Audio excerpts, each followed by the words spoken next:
Hello, my beautiful souls. Welcome sa ating tarot reading sessions. Keep in mind, general reading po ito. Maring mag-resonate, maring hindi. Kunin nyo na lang po kung para sa inyo and leave the rest. Maaring mag-shift na energies or magkabaliktad ang sitwasyon. Kaya kayo na pong bahala kung saan kayo nakalugar sa reading natin. Okay, let's see.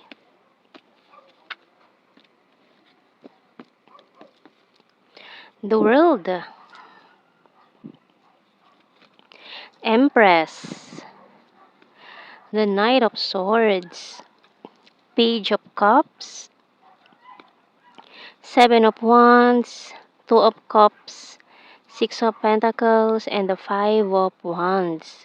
Bottom card natin, the Star. So, meron tayo ditong energies ng Libra, Aquarius. And tingnan muna natin sa ating signs and symbol cards. So, may mga offering na paparating sa'yo. Offering, maring love offer ito with the Two of Cups, partnership, or with a divine counterpart. So, itong taong to is coming in, paparating, with the Knight of Swords. Maaring from a distance with a world card, or maaring this person ay nakilala mo through social media or sa mga dating apps. Letter. Parang letter of proposal. Ganyan, or a love letter, o maaaring itong taon to na nakilala mo sa social media is magpo-propose or mag-e-express ng feelings. Ayan. So, with this candle, this person is manifesting you.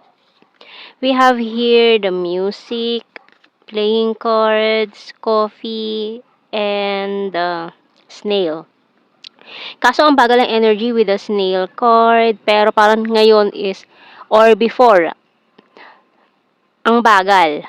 Pero ngayon, nakapag-decide na itong taong ito with the Knight of Swords. Talagang gusto niya ng madaliin or bilisan ang mga plano niya. We have the closed book. So, for some of you, parang na-touch move na, ganun. Parang may ginawa na itong taong ito sa'yo na hindi maganda noon. With the playing cards kasi, parang, ngayon kasi parang, ka na defensive mode. And with this Five of Wands, parang nagkaroon na kayo ng conflict nitong taong ito. May umayaw na, may bumitaw na, tapos may playing card energy tayo dito na parang feeling mo lang is, hindi seryoso itong taong to sa'yo. And ngayon nakapag-isip-isip siya na gusto kanyang seryosohin ngayon. Kasi dati parang binaliwala ka lang itong taong to eh. So, hindi niya nakita yung worth mo noon. Parang, tapos ngayon parang may something na nagbago isip niya. Parang bigla nagkaroon siya ng, kasi dati parang wala siyang interest sa'yo. Hindi siya interesado. Pero ngayon may something na nangyari na parang nakapagpabago ng isip niya na this person want to try. Parang this person want to make a move towards you na ang bagal bago niya naisip yon or ang tagal bago niya naisip na realize to. You're my rest and my healer kasi maaaring malaki yan na itulong mo sa kanya in their healing process, lalo na sa mga childhood traumas na pinagdaanan nitong taong to in the past or sa mga past lives niya. This is not over yet. So, ayan o. This is not over yet. So, hindi pa talaga tapos ang connection nyo nitong taong ito. Na maaari nga umiwas ka na sa taong ito kasi hindi maganda yung unang pagkikita nyo or unang pagkakakilala nyo. Parang ang presko ng dating, parang hindi kanya totally gusto noon. Pero nagbago ang ihip ng hangin ngayon eh. So, you're so hot na ngayon. Ayan, kasi dati parang hindi siya interesado sa'yo eh. You're my wish come true na mga na-realize niya ngayon. I'm strong and independent. I'm honest to you. Noon kasi, this person is undecided about his or her feelings towards you.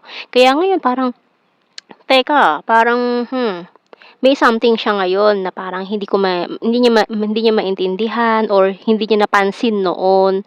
And then ngayon parang nag-iba yung aura mo na napansin niya na bigla or biglaan.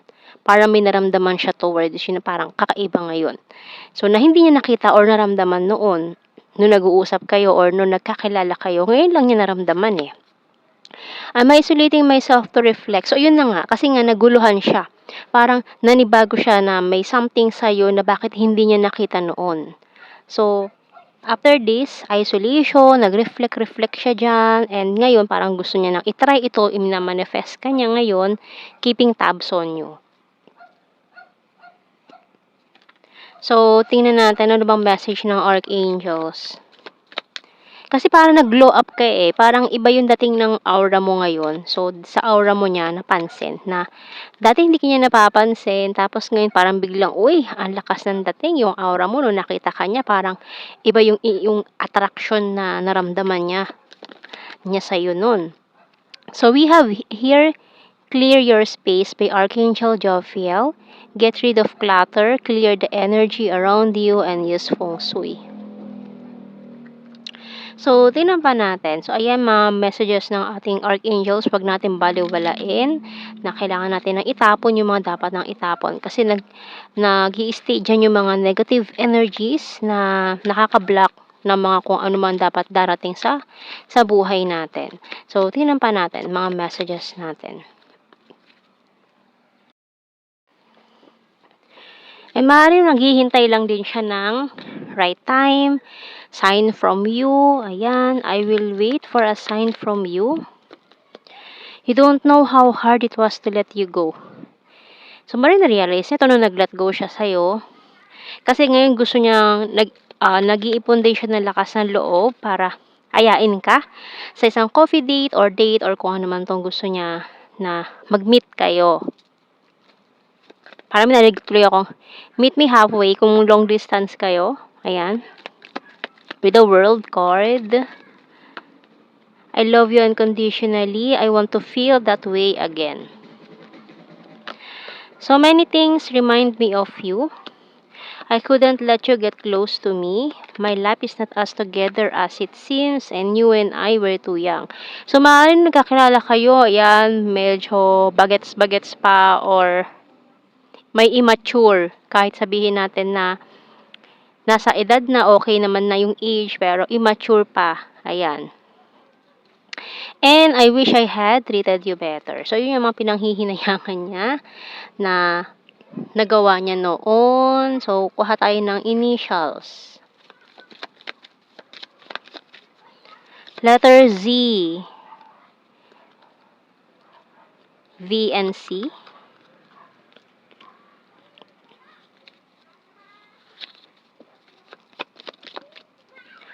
Letter J, UD.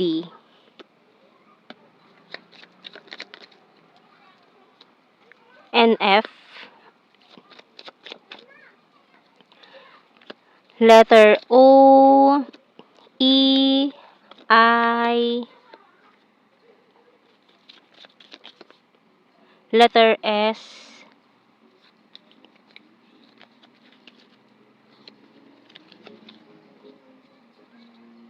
Oops.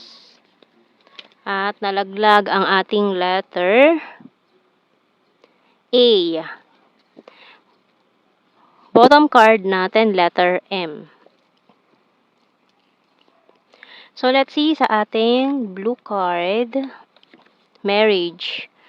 So, this person is thinking about what if, ano kaya kung magkatuluyan kayo, ayan. So, with this two of cups kasi. So, naiisip niya, thinking about the future with you. Ayan yung mga iniisip niya. We have acceptance and prophecy. So, kung yan talaga mangyayari, di ba? So, ang dami niyang what if. Ayan, ang dami niyang iniisip na what if. So, tingnan natin general signs and messages. Kasi parang na ano siya, naduwag siya. Nagdadalawang isip noon kasi undecided nga. Parang hindi siya sigurado kung magwo-work out ba kasi nga parang may long distance situation kayo, pwedeng worlds apart, nasa ibang bansa, foreigner, mga ganyan, or OFW. So, nahihirapan siya kung paano ipaprocess ang mga bagay-bagay. So, tingnan natin general signs messages. We have here soulmate. So, maaaring soulmates talaga kayo. We have here Sword, Air sign, Gemini, Libra, Aquarius, Divine Masculine, Quiet Person, Amazing, Aquarius, September, Neighbor. So, kasi gusto niya magkapit-bahay lang kayo, eh. Maaaring may lipat ng location para maging neighbor mo na siya, ganyan. Wands is fire sign, Aries, Leo, Sagittarius. So, we have your, twin flame. So, maaaring twin flames pa nga kayo nito. Past person, March, popular. Kasi nga na-confuse tong taong ito. Kaya hindi niya alam kung paano ba mag-reach out sa'yo. Ayan, gusto niya maghabol eh. We have nature lover, responsible. So, maaaring may mga nanggulo din sa inyo, mga plastic persons. Ayan. Confirmation pa na it's a long distance. So, ayan ang ating reading. Thank you for watching. Take care and God bless. See you in our next reading, guys. Bye-bye.